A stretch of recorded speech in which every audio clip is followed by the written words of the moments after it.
Procreate tips part 8. 3 different ways to make a tattoo stencil. Go to layers, duplicate it twice, click on the N and go to divide.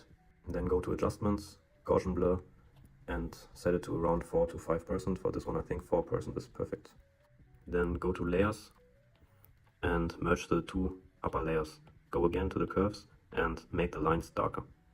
Okay, this one is done. I think this method is the best for realistic designs or in general designs with shadings. Next one is for black and white motifs. Go to curves, then set the lead dot to the upper left corner, then drag it right there, the other one also right there, and the white one a little bit to the left so the background is pure white.